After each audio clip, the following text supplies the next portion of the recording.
Magandang araw pong muli sa inyong lahat mga tol. Ngayon po ay January 5, 2026. Pag-usapan po natin, ito pong si Attorney Ferdinand Topacio na sa kasalukuyan at sa nakalipas po na mga panahon, talagang lagi pong lumalabas ang pangalan po nito sa balita.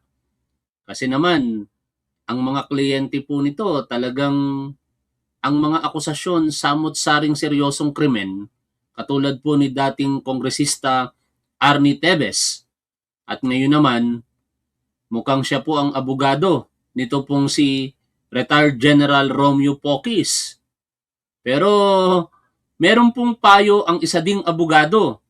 Ito po ay best friend daw po siya ng kapatid ni Romeo Pocis. Siguro naman, concerned talaga itong abogado, kung bakit niya sinasabi na huwag daw pong kunin bilang abogado para kay Romeo Pocis, ito pong si Attorney Ferdinand Topacio. Ito po kasi yung nabasa ko sa Facebook post nitong Attorney Ed Saranay. Sabi niya po, 2 hours ago, opinion matters. To my best friend, Attorney Jess Pocis. Abogado pala kapatid ni Romeo Pocis, Don't let Topacio to handle the case of your brother, General Romeo Pocis. This palenghado, mga diskarte niya. Nak ng teting na yan. Abogado po, kapwa niya nagsasalita dito Pero mukhang alam nitong Attorney Ed Sarana yung diskarte ni Attorney Ferdinand Topacio Kasi sa totoo lang mga tol, halos lahat ng mga kliyente nito sa ngayon nakukulong. Kliyente niya si Arnie Tevez, di ba? Nakakulong ngayon sa Manila City Jail Annex. Kliyente rin nito yung sa Pogo. Si Cassandra Leong na ngayon ay nagtatago pero meron pong warrant of arrest. At marami pang mga inaakusahan ng seryoso pong krimen. Laging si Attorney Ferdinand Topacio ang nagiging abogado. Kilalang kilala talaga ng mga inaakusahang kriminal. No? Papayag kaya ang kapatid ni Romeo Pocis or siya mismo na magpatuloy sa pag-aabuga siya sa kanila itong si Attorney Ferdinand Topacio? Kahapon nagsimula na po itong mag-ingay Kasi alam niyo mga tol, ito pong si Romeo Pocis, napakaingay po nitong retiradong general po na ito at kumikriticize sa kasalukuyang gobyerno Pero sa kanyang mga pananalita, makikita po talaga ninyo na mayroong panghihikayat para po sa ating mga aktibong miyembro ng kasundaluhan na baklasin ang suporta po nito kay Pangulong Bongbong Marcos. Kaya naman sa mga pahayag niya sa kanyang Facebook pages at mga video kung saan siya po ay nag-a-appear, kinakitaan po ito ng ating Criminal Investigation and Detection Group ng paglabag sa Revised Penal Code, particular ang inciting to sedition at inciting to rebellion. Kaya nung nakaraang taon, ito po, sinampahan po ng reklamo sa Department of Justice. Ngayon, nagpapabiktim po itong mga to sa pangunguna ni Attorney Ferdinand Topacio, katulad po nung ginawa niya kahapon na pinagkalat niya na kagad na pagdating daw po nitong si Romeo Pocis sa Pilipinas, ngayon nga po yan, ay agad po itong aarestuhin. At ganun po yung nangyari kanina. Pero, nalabag ba ang karapatan nitong si Romeo Pocis as claimed by them? Sinasabi nila, anong nangyayari sa gobyernong ito? Pati ang retiradong general, pinagdidiskitahan kung nagagawa daw po sa isang retiradong general ang mga bagay-bagay na ito. Paano pa daw po sa pangkaraniwang Pilipino lamang? Ganun po nila ngayon ginagaslight ang public. Pinalalabas nila na abusado ang gobyernong ito. Pero yan po ay walang katotohanan. Dumaan po ito sa proseso. Nireklamo po siya sa Department of Justice at sa pamamagitan po ng kanilang abogado, siya po ay pinasagot. At kinakitaan ngayon ng Department of Justice Prosecution's Office na merong probable cause with certainty of conviction para ipaghabla sa korte itong si Romeo Pocis. Kaya po siya nilabasan ng warrant of arrest. At alam ng kanyang mga abogado, malamang itong si Attorney Ferdinand Topacio, na may existing warrant of arrest na sa kanya. At alam nga namang hindi siya huhulihin ng ating otoridad. Ang naglabas po ng kautusan, korte. Korte na noon naglabas din po ng kautusan para arestuhin si Leila de Lima at saka si Antonio Trillanes. Paano nyo ngayon sasabihin na itong judiciary hawak ng gobyernong ito? Samantala nung gobyerno ni Duterte, naglabas din naman sila ng warrant of arrest para sa mga inakusahan. Kasi ganun yon. Merong akusasyon sa iyo Kaya dapat mong harapin yon at buong tapang na hinarap yan ni na Trillanes at Leila de Lima kung saan napatunayan sa huli na wala silang mga kasalanan. At ganun din dito naman kay Romeo Poquis. Kung wala po itong kasalanan, mapapawalang sala po ito. Bakit kayo ngayon nagpapabiktim? Feeling nyo, napakabigat ng isinampang kaso sa kanya. Kung tutuusin, galanggam lang ito sa dinanas ni Leila de Lima Diba? Si Leila de Lima, sinampahan ng 3 gawa-gawang kaso, lahat non-bailable. Mahigit sa 2,400 days po siya nakulong sa Camp Crame Custodial Facility. Nagpabiktim ba si Leila de Lima? Hindi. Pero itong si Romeo Poquis at yung mga supporters nito, na mga Duterte supporters din, pabiktim kayo. May pasabi-sabi pa kayo, katulad nitong si Romeo Poquis na arestado ako ng PNP-CIDG sa airport terminal, on the way na kami sa PNP-CIDG sa Camp Crame, mabuhay ang Pilipino. Aba, baka sabihin mo, mabuhay kayong mga Duterte supporters lang. Dahil yan lang naman ang paniniwala ninyo Pagka sa tingin ninyo hindi ayon sa inyong naratibo, kalaban ninyo. Pero kapag ka Duterte ang mga pinag-uusapan, kahit lantara na ang mga paglabag sa batas, wala lang, kipit-balikat lang kayo. At ngayon, araw na ito, inaresto siya. Kanina, di ba? Basahin po natin yung balita. Inaresto ng Criminal Investigation and Detection Group ang retiradong general na si Romy Poquis, na umano'y nananawagan sa Armed Forces of the Philippines na bawiin ang suporta nito kay Pangulong Ferdinand Marcos Jr. Totoo naman talagang sinabi mo ito, Romeo Poquis. Makikita yan sa iyong Facebook page. Paglapag ni Poquis sa NAIA Terminal 3 mula Bangkok, Thailand, agad siyang sinilbihan ng arrest warrant kaugnay ng mga kasong inciting to sedition at rebellion na isinampa ng CIDG sa Quezon City Regional Trial Court Branch 77. Dinala ang pinuno ng United People's Initiative sa Camp Crame bago iharap sa korte para makapagpiyansa.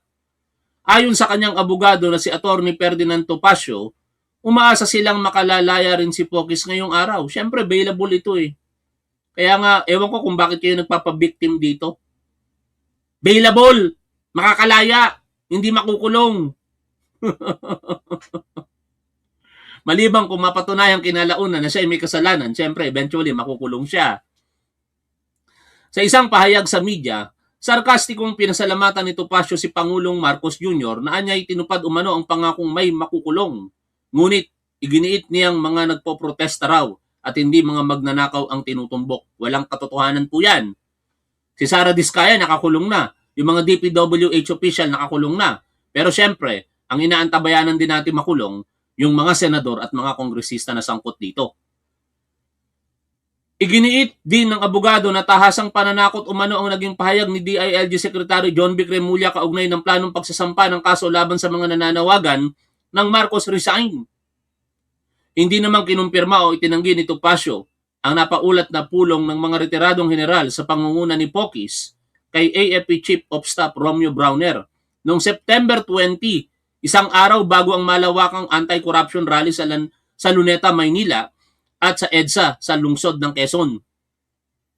Ang sistema kasi niyan mga tol, sinubukan ng mga ito na kumbinsihin ang Chief of Staff po natin na bumaligtad sa ating Pangulong Bongbong Marcos. Pero hindi po sila nagtagumpay. Una nang sinabi ni Browner na pinagbigyan ang naturang pulong bilang respeto sa naging serbisyo ng mga retiradong opisyal. Ngunit nilinaw niyang hindi makikilahok ang AFP sa anumang uri ng political intervention. Tapos ngayon, pabiktim kayo. Ito yung bahagi ng video kanina kung saan siya po ay arestado. Inaresto ng mga tauhan ng PNP si Retired General Romeo Poquis ngayong araw, January 5, 2026. Ito po, oh. Ito ay pangginipit o, pang-ahas, pananakot sa ating mga taong mamamayan. Papahayak ng dami. Matinding korupsyon sa bayan natin. Bakit po? Walang katotohanan yan mga tol kasi ang dami-daming mga Duterte supporters lintik kung magpahayag ng kanilang damdamin sa paglaban sa korupsyon at pag-criticize sa gobyernong ito na hindi naman nakakasuhan. Ibig sabihin, sa kabila ng mga Duterte supporters ito, sa kanilang pagsasalita, hindi po sila lumalabag sa batas. Wala naman kasing problema eh. I-criticize mo si Pangulong Bongbong Marcos, manawagan ka laban sa korupsyon, manawagan ka sa resignation, pero huwag kang gagawa ng isang bagay na paglabag sa batas. At ganon na ganon di umano ang ginawa nitong si Romeo Poquis. Ang panawagan in public sa kanyang Facebook page at sa mga video na in-upload sa social media na baklasin ng militar ang kanilang suporta sa ating Pangulo ay maliwanag po na panawagan po yan para pigilan ng pamamahala sa gobyernong ito. And that constitute an inciting to sedition para sa aking pananaw. At mukhang tama tayo dahil nagresulta ito sa paglalabas ng warrant of arrest laban po dito kay Romeo Poquis. Ito naman ang pahayag ni Attorney Ferdinand Topacio. Pero pinapayuhan ng kapatid ni Romeo Poquis na si Attorney Jess Poquis ng isa ring abogado na kanyang best friend. Huwag niyo daw pong hayaan na hawakan ni Attorney Ferdinand Topacio ang kaso ng inyong kapatid sapagkat dispalenghado daw po ang mga diskarte nitong si Topacio. Amin pong sinisisi ang executive branch na wineponize nila ang Department of Justice upang i-persecute, tuligsain ang mga sa tingin nila ay kalaban ng gobyerno. Kaya nga po, uulitin ko po yung sinabi ko kanina, nagpapasalamat po ako kay Pangulong Ferdinand Marcos Jr. at tinupad niya yung kanyang pangako na magpapakulong siya soon. Pero mali ang kanyang pinakulong. Sa halip na yung mga magnanakaw ang ipakulong. Bakit naman si Pangulong Bongbong Marcos ang sasabihan mo na nagpakulong kay Romeo Poquis? Hindi nga kayo pinapakialaman yan. Si Romeo Poquis, bilang Pilipino, lumabag sa batas. Ang ibinibintang sa kanya, paglabag sa revised penal code. Alam na alam mo yan bilang isang abogado. Inciting to sedition and inciting to rebellion. Anong kinalaman ni Pangulong Bongbong Marcos yan? Meron tayong umiiral na mga batas. Hindi naman pwede, katulad ng ilang mga retiradong general na mga Duterte supporters din, na sasabihin ninyo, ano nang nangyayari sa Pilipinas ngayon? Ginigipit, partikular ang mga retiradong nagsilbi sa bayan. Huwag niyong gawing lisensya ang pagiging retirado para lumabag sa batas. Ganun lang kasimple yon. Kahit retirado kayo, magpahayag kayo ng inyong mga saloobin, grievances sa gobyernong ito at sa ating Pangulo, malaya niyong magagawa yan. Pero wag niyong gagawin sa pamamagitan po ng paglabag sa batas. At ganon di umano ang ginawa nitong si Romeo Poquis. At sa ngayon, ito po ay nasa Quezon City Regional Trial Court na at malamang pinoproseso na po nito yung kanyang piyansa. Nakikita niyo po ito? Ayan si Romeo Poquis. Hindi na nga nakaposas Di ba? Special treatment na yan Hindi na nga nakaposas. Samantala, karamihan, di ba, sa mga inaaresto, lalong-lalo na kapag mahirap lang, nakaposas. Ito, di na nakaposas, tinanggal na yung posas bilang pagrespeto na rin sa kanyang naging serbisyo sa bayan bilang general sa Armed Forces of the Philippines. Pero uulitin po natin, hindi kasi pwedeng, porkit general kayo, magsasalita kayo, tapos hindi na kayo papansinin kahit ang ginagawa ninyo ay paglabag sa batas. Maling-mali po yun. Diba? The moment na ikaw ay lumabag sa batas, regardless kung ano ang iyong posisyon before and today, hindi yan lisensya para hindi ka masampahan po ng kasong kriminal. Ngayon, kung sinasabi nyo, wala naman kaming ginagawa, pangaras lamang itong ginagawa sa akin, katulad ng claim nitong si Romeo Poquis, depensa nyo na po yan sa korte. Di ba? Yan ang magiging bahagi ng inyong depensa para pabulaanan ang akusasyon laban sa inyo na kayo'y nag-commit di umano ng inciting to sedition at inciting to rebellion. No? Huwag niyong sabihin sa taong bayan na yan ay bahagi lamang ng inyong malayang pamamahayag kung sa tingin ng mga nasa ating otoridad ngayon, lumabag po kayo sa batas. Napakasimple lang dapat nito eh. Hindi na nga dapat natin ito pinagtatalunan sapagkat kung comparison ng pag-uusapan, ginawa nyo rin naman ito sa panahon ni Rodrigo Duterte. Natatandaan ninyo yung isang teacher? Itong teacher na ito na si Ronel Mas, nag-post po ito sa kanyang social media account ng pabiro na kanyang bibigyan ng pabuya ang sino mang makakapatay kay dating Pangulong Rodrigo Duterte. Agad umaksyon siyempre ang otoridad kasi banta yun sa buhay ng Pangulo. At inaresto si Ronel Mas. Pero sa pag-aresto po ng National Bureau of Investigation, nalabag po nila yung due process. Kaya kinalaunan, kahit ito po'y kanilang sinampahan ng kasong kriminal, ayon mismo sa prosecution, illegal ang pagkakaaresto sa kanya, kaya lahat ng mga sasabihing ebidensya ay hindi po pwedeng gamitin labang sa kanya. Kaya napawalang sala. Agad na dinismiss ang kaso laban kay Ronel Mas at yun ay nangyari sa panahon ni Duterte. Kaya wag niyong sabihin na nanggigipit ang gobyernong ito. Kung sinasabi niyo ngayon na nanggigipit ang gobyernong ito dahil inaresto si Romeo Poquis, dapat sabihin niyo rin noon nanggigipit ang gobyernong Duterte. Sinabi niyo ba yan noon? Hindi. O kaya wag kayong mag-claim na ginigipit kayo ng gobyernong ito. Kung sinabi niyo yan sa panahon ni Rodrigo Duterte, baka maging kapanig pa namin kayo. Oo, nanggigipit nga ang gobyernong ito. Pero hindi eh. Ngayon lang kayo nagsasalita kasi kakampi nyo ang Duterte administration at kalaban nyo yung tinuturing ang administrasyon ngayon. Babalik ako doon sa dalawang personalidad na ginawa ng kaso ng Duterte administration. Si Leila de Lima at saka si Antonio Trillanes. Sa tingin ninyo, hindi panggigipit yun?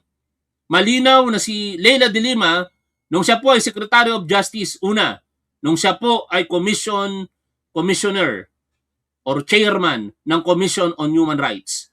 Inimbestigahan niya ang di umano'y mga paglabag sa karapatang pantao ng mayor itong si Rodrigo Duterte. At nang siya po ay ma-appoint bilang Secretary of Justice, pinagpatuloy niya ang mga investigasyon na yan hanggang siya ay manalo bilang senador noong 2016. At sa kanyang pagiging senador, inattempt niyang patuloy na imbestigahan ang mga pag-aakusa kay Rodrigo Duterte sa paglabag sa karapatang pantao. Pero ano ang ginawa ni Rodrigo Duterte? Sinabi niya sa harapan ng publiko, "De Lima, you are finished."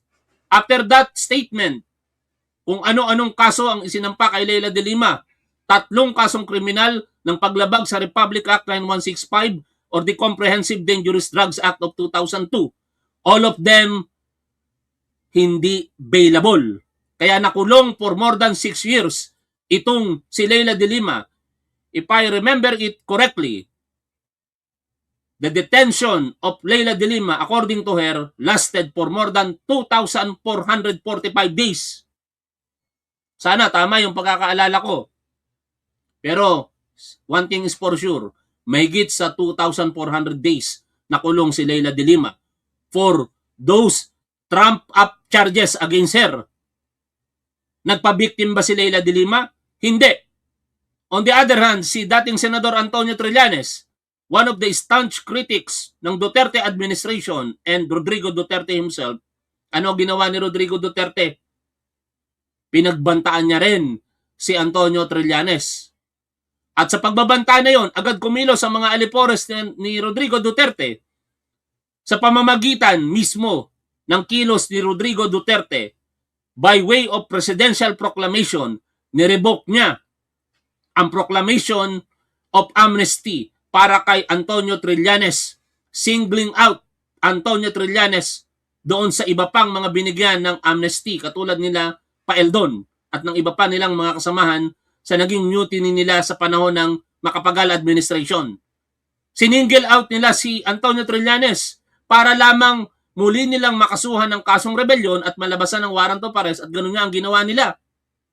Nilabasan ng judiciary ng warrant of arrest dahil nirevoke ni Rodrigo Duterte yung kanyang amnesty. At noon na-aresto din itong si Antonio Trillanes bagamat nakapagpiyansa dahil bailable yung kanyang kaso. After years, ano ang sinabi ng Korte Suprema?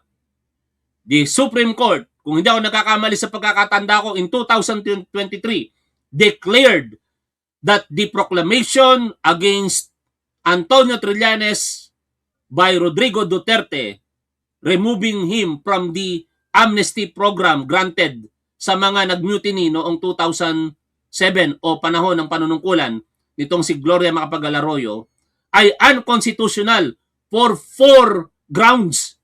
Ano-ano ang mga grounds na yon? Sabi ng Korte Suprema, nilabag nila yung Equal Protection Clause of the Constitution dahil sininggle out nila si Antonio Trillanes na tanggalin sa amnesty program. Nilabag nila ang due process. Nilabag nila ang ex post facto law at nilabag nila ang double jeopardy right nitong si Antonio Trillanes. Hindi ko na i-discuss isa-isa yung mga 4 na binanggit natin na yan. Pero yun lamang ang patunay, mga tol, kung gaano po nanggigipit ang Duterte administration sa kanilang mga kritiko. Walang due process. Ito may due process. Tapos sasabihin nyo, nanggigipit ang gobyernong ito. Anyway, mga tol, yan naman ay ating opinion lamang. No? I am not saying na tama ang opinion ko. Sabi nga ng isang vlogger at artista, tama kayo, mali ako. Hanggang dito na lamang. Maraming salamat po sa inyong lahat. Lagi po nating tandaan kung ano po ang tama at dapat, doon po tayo. Keep safe. See you always. Bye for now, mga tol.